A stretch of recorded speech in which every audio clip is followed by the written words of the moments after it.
Sir. నమస్తే sir. Sir ACP sir. రండి sir. Sir నమస్తే సార్. నమస్తే అండి. క్షమించండి సార్, నన్ను అరెస్ట్ చేయడానికి వచ్చారా? చేయకండి సార్, ప్లీజ్ సార్. నా లైఫ్ స్పాయిల్ అయిపోతుంది, ప్లీజ్ సార్. నా అదృష్టం ఆవగింజంత ఉంటే దురదృష్టం దెబ్బకాయ ఎంత ఉందండి. ఏదో అమ్మాయిల ముందు ఏసీపీ అని చిన్న బిల్డప్ ఇస్తే ఏసీపీ కూతురే వచ్చి నా కారు ఇక్కడ ఏంటండి? ఎంత బిల్డప్ ఇచ్చా? పాన్ కార్డ్ ని చేతిలో మూసేసి పోలీస్ ఐడెంటిటీ కార్డ్ లో చూపిస్తావా? పదా. ఎక్కడికండి? రాత్రి చాటింగ్ లో ప్రపోజ్ చేసుకున్నారంట కదా. నాన్న వెయిట్ చేస్తున్నారు. అమ్మకి డైవర్స్ ఇచ్చి నిన్ను చేసుకుంటారంట. అంటే యాక్చువల్లీ మీరు ఇచ్చిన నంబర్ నేను మీదనుకుని మొత్తం చెప్పేశారా?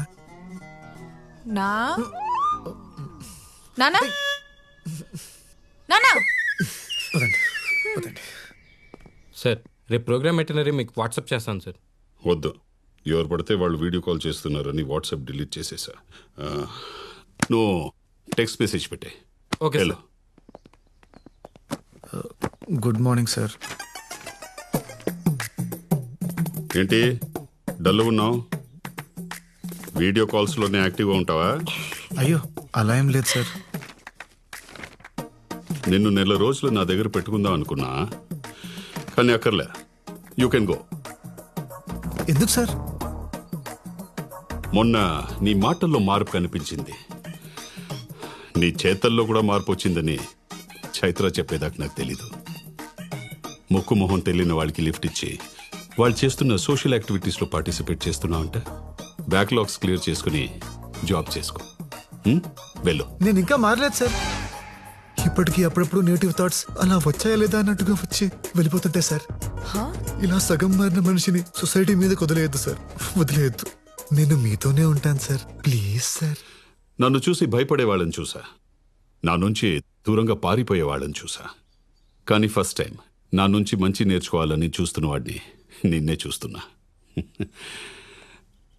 నీకు నచ్చిన నీ రోజులుండు. Okay, all the best. Thank you sir.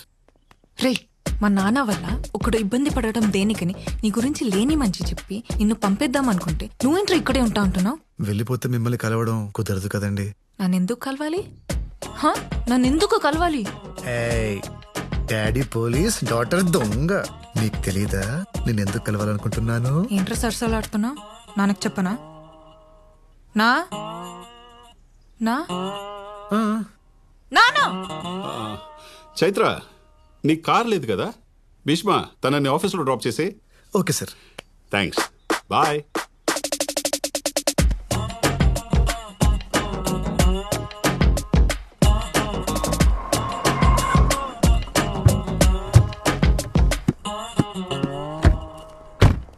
Chaitra garu వెళ్ళమంటారా? వెయిట్ చే. ఎప్పటిదాకా? ఈవినింగ్ దాకా. ఏ ప్రాబ్లమా? పడుకుంటాను, ఇక్కడే పడుకుంటాను. మీకేమైనా ప్రాబ్లమా? ఆర్గానిక్ ప్రొడక్ట్స్కి ఇండియాలోనే కాదు, ఫారిన్ మార్కెట్స్లో కూడా మంచి డిమాండ్ ఉంది. మన కంపెనీ కూడా ఎక్స్పోర్ట్ స్టార్ట్ చేస్తే బాగుంటుందని నా అభిప్రాయం సార్. నువ్వేమంటావు చైత్ర? మీరు కంపెనీ స్టార్ట్ చేసింది ఇక్కడ రైతుల కోసం, ఈ నేల కోసం సార్. ఇప్పుడు ఎక్స్పోర్ట్ స్టార్ట్ చేస్తే మన బిజినెస్ ఎక్స్పాండ్ అవుతుంది, కానీ బిజినెస్ గానే మిగిలిపోతుందేమో అనిపిస్తుంది సార్. ఎక్స్పోర్ట్ స్టార్ట్ చేస్తే రైతులకు ఇంకా మంచి రేట్ ఇవ్వచ్చు కదా సార్? రైతులకి మంచి రేట్ ఇవ్వడం ఎంత ముఖ్యమో ఇక్కడ జనాలకి మంచి ఆహారం ఇవ్వడం కూడా అంతే ముఖ్యం. ఎగ్జాక్ట్లీ సార్, మా మనసులో ఉన్నదే మీరు చెప్పారు. Thank you.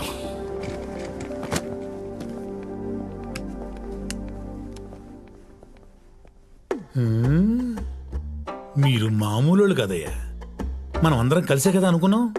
ఇప్పుడు ఆయన మాట్లాడగానే రూట్ మార్చేశారు. నువ్వు మాత్రం అందరి అభిప్రాయాన్ని నీ అభిప్రాయంలాగా చెప్పలేదా? సర్లే, రేపు ఆయన సీఈఓగా ఎవరి పేరు అనౌన్స్ చేసినా గొడవ చేయకుండా సపోర్ట్ చేసి ఎవరి షేరు వాళ్ళు తీసేసుకుందాం. ఆయన ఖచ్చితంగా మనలో ఎవరినో ఒకరిని సీఈఓని చేస్తాడంటారా? ఆయనకు వేరే ఆప్షనే లేదు. అయినా ఆయనకి మనకంటే మంచి పని వాళ్ళు ఎవరు దొరుకుతారు?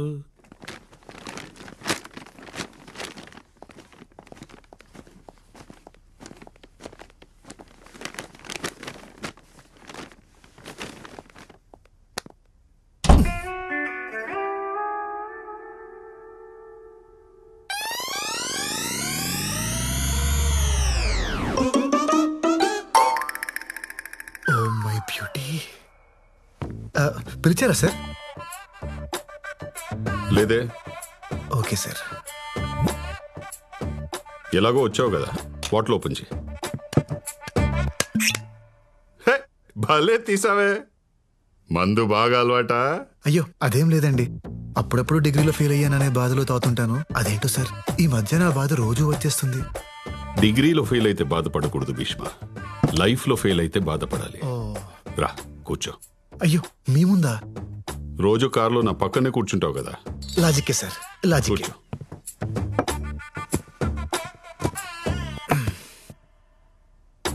పెగ్గే, నాది చాలా discipline life style Bheeshma. Morning 2 eggs, evening 2 pegs, night 2 legs. Sir chicken legs అన్నానయ్యా, ప్రోటీన్స్. Okay okay sir. నువ్వే వద్దులేండి సార్, నేను మందు తాగితే నాకు మీమ్స్ వస్తాయి. అవునా? వేసి చెప్పు.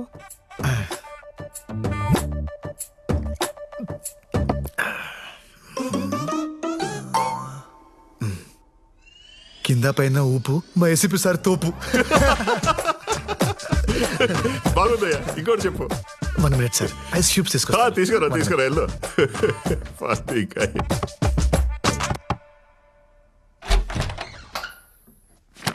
చైత్ర గారు, నాన్నగారు ఐస్ క్యూబ్స్ అడిగారండి.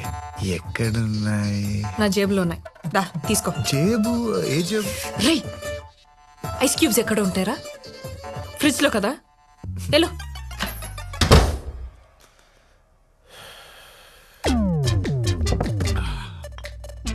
ఐస్ ఎక్కడ? దారిలో జలుబు చేస్తుందేమో అని డౌట్ వచ్చి వెనక్కి వచ్చాను సార్. ఈసారి ఊపడాలు కాకుండా ఏదైనా పవర్ఫుల్ గా చెప్పు. పవర్ఫుల్ గా అంటే హీరో హోండా స్ప్లెండర్. ఏంటే హీరో హోండా స్ప్లెండర్, మా ACP sir thunder. Super timing sir. మందు తాగేటప్పుడు ఇలాంటి ఎంటర్టైన్మెంట్ మిస్ అయ్యాను రా. ఇంకా చెప్పు. 1 minute సార్, సోడా తీసుకొస్తా. తాగు, తీసుకో సార్. చెప్పు. చిప్స్ తీసుకో. Thunder sir. పికిల్. నువ్వు వెళ్ళడానికి డిసైడ్ అయ్యావు కదా, దొంగ. హలో. ఓకే. మరేమో ఏంటి? నాన్నగారు మందులోకి పికిల్ కావాలన్నారు. ఎక్కడా అని. ఏంట్రా నీ ప్రాబ్లము? సారే అడిగారు. నాన్న ఐస్ క్యూబ్స్ వాడరు, పిక్కలు తినరు. ఇంకొకసారి ఆయన పేరు చెప్పి డిస్టర్బ్ చేస్తే గన్ నోట్లో పెట్టి కాల్ చేస్తా. నీ లవ్ స్టోరీ ఎంతవరకు వచ్చిందిరా? ఖచ్చితంగా ఒకే పోతుందన్న, కానీ పాపం ఆ జేపీ అంకుల్ పరిస్థితి తలుచుకుంటేనే జాలేస్తుంది. జేపీయా? వాడికేమైంది? నన్ను ఏసీపీ దగ్గర జాయిన్ చేశాడు కదా, ఆయన కూతురే నాన్న ఈ అమ్మాయి. నైస్.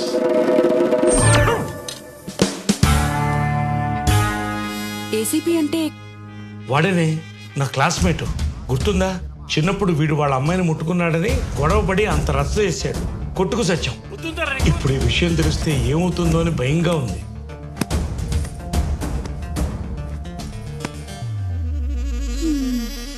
భూమి గుండ్రంగా తిరిగినట్టు వీడేంటండి తిరిగి తిరిగి మళ్ళీ మొదటి అమ్మాయి దగ్గరికే వచ్చాగాడు? అసలు వీడిని అనాలే, వద్దు అంటుంటే తీసుకెళ్ళి ఆ దేవాగడి దగ్గర పెట్టాడు. ఒరేయ్, కూల్గా ఏం జరిగిందో చెప్పరా. వీడు దేవాగడి కూతుర్ని లవ్ చేస్తున్నాడు రా.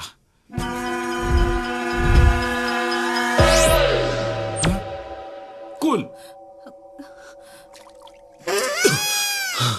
Today we all are here to discuss about what should be the future of Indian farming. అది కెమికల్ ఫార్మింగా లేదా ఆర్గానిక్ ఫార్మింగా? ఈ విషయంపై మాట్లాడడానికి ఈ రోజు మన ముందున్నారు field science MD mister Raghavan గారు, అలాగే భీష్మ ఆర్గానిక్స్ ఎండి శ్రీ భీష్మ గారు. ఈ రోజు వారి మాటల్లో chemical farming and organic farming కి సంబంధించిన ఎన్నో ఇంట్రెస్టింగ్ విషయాలను తెలుసుకుందాం. హే పర్విల్ భయ్యా, నువ్వేంటి ఇక్కడ? ఆ విషయం నేను అడగలరా? ఆయన నువ్వేంటి ఇక్కడ? షో కోసం వచ్చావా?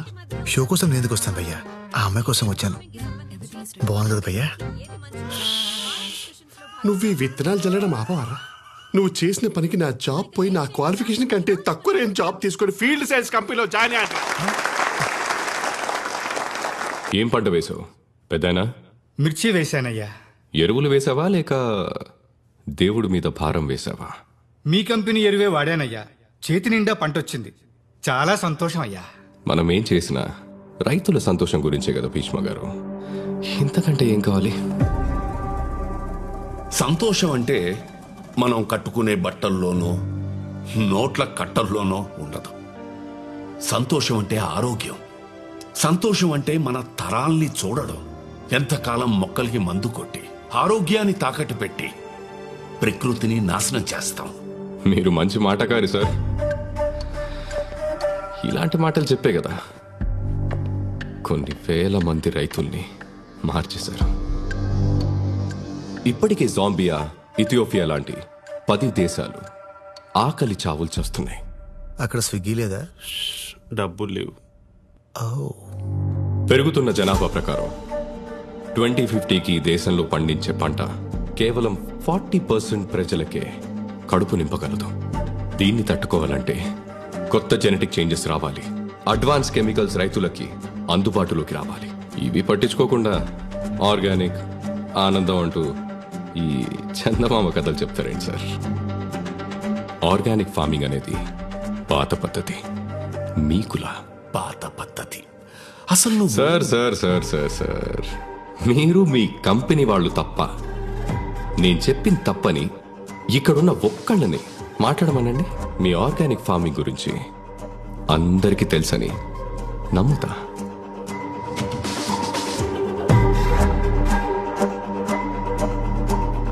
అయ్యా, ఇప్పుడు ఆ అమ్మాయిని ఇంప్రెస్ చేయాలంటే ఏం చేయాలి? నువ్వు మాట్లాడరా.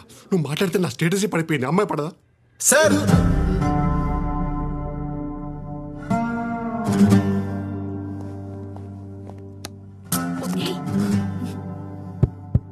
Check check. ఏంటి ఇప్పుడు పాడపడతాడా? మీరు చెప్పింది కరెక్టే సార్. బయట వరకు ఆర్గానిక్ ఫార్మింగ్ గురించి పెద్దగా తెలియదు. జాంబియా, ఇథియోపియా లాంటి దేశాల్లో ఆకలి చావులతో చేస్తున్నారనే విషయం కూడా చాలా మందికి తెలియదు సార్. సార్, మీరు కెమికల్స్ ద్వారా ప్రొడక్షన్ పెంచాలని చూస్తున్నారు కదా, మరి మీరెందుకు ఆ దేశాల్లో కంపెనీని స్టార్ట్ చేయలేదు? ఆకలి చావులు ఉండే వాళ్ళని కాపాడుండే వాళ్ళు కదా. కానీ మీరు చేయరు. ఎందుకో చెప్పనా? దానికి 2 కారణాలు. ఒకటి డబ్బు. అవి పూర్ కంట్రీస్, అక్కడ మీరు డబ్బు చేసుకోలేరు. రెండోది మట్టి. మన దేశంలో ఉన్న సారవంతమైన మట్టి ఆ దేశాల్లో లేదు. సార్, మట్టి సరిగ్గా లేనప్పుడు ఎన్ని ప్రొడక్ట్స్ వాడితే ఏంటి? ఎందుకంటే మొక్క పెరిగేది మట్టిలో, మీ ప్రొడక్ట్స్ లో కాదు. యాక్చువల్లీ సార్, మీరు మాట్లాడమన్నారు, మాట్లాడుతుంటే డిస్టర్బ్ చేస్తున్నారు.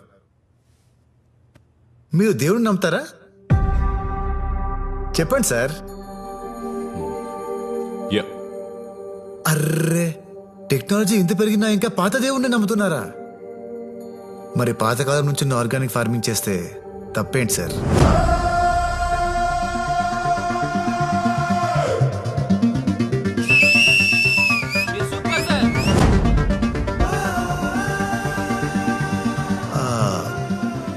మన వేదాల్లో, మనుస్మృతి లాంటి గ్రంథాల్లో బీడు భూమిని కూడా బంగారంలా మార్చగల ఆర్గానిక్ ఫార్మింగ్ గురించి అప్పుడే రాశారు.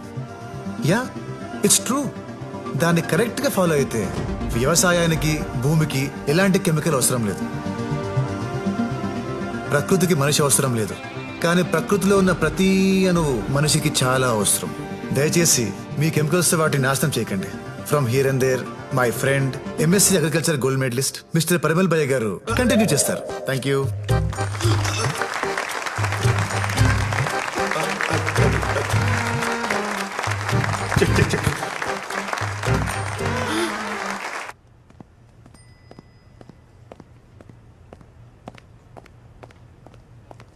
భీష్మ, నీకు ఆర్గానిక్ ఫార్మింగ్ గురించి ఎలా తెలుసు? ఆ రోజు మీరు బుక్స్ ఇచ్చారు కదా, సో చదివేశాను. అన్ని బుక్స్ చదివావా? దేనికి? అంటే మీకు ఆ సబ్జెక్ట్ ఇష్టమని. ఓ, నాకు ఇష్టం కాబట్టి నన్ను ఇంప్రెస్ చేయడానికి నేర్చుకున్నా, అంతేనా? అయ్యో, అలా ఏం లేదండి. లవ్ చేస్తున్నావా? అయ్యో, అలాంటిదేం లేదండి. ఏదో సబ్జెక్ట్ మీకు ఇష్టమని నేనేదో. సర్లేండి, నేను కిందుంటాను, మీరు వచ్చేయండి. I love you.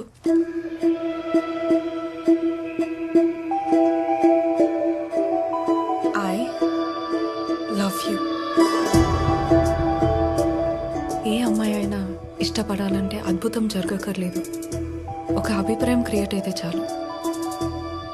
అలాంటి అభిప్రాయం నిన్ను చూడకముందే కలిగింది. హలో నానా, నా కారు ఆగిపోయింది.